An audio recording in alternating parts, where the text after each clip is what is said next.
If equipped, the Parksense Park Assist system activates anytime you shift into the reverse position at speeds less than 7 miles per hour or 11 kilometers per hour.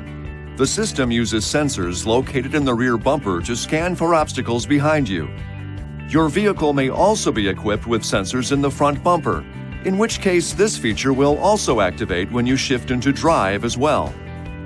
Push the Parksense button in the center console to turn the system on or off. You can adjust system preferences on your touchscreen from Settings in the Safety and Driving Assistance menu. When the system detects an obstacle, you'll hear a tone, and the Park Assist warning will appear in your instrument cluster display. The system will show arcs in the area of the obstacle, based on its relative distance and location. As you approach the obstacle, the arcs will move and the tone will change from slow to fast to continuous. The system may also attempt to brake. You can turn this braking assist feature on or off in the Safety and Driving Assistance portion of your touchscreen settings. To ensure proper system function, always keep the bumpers free of dirt, snow, and other debris. This video is not intended to take the place of your owner's manual.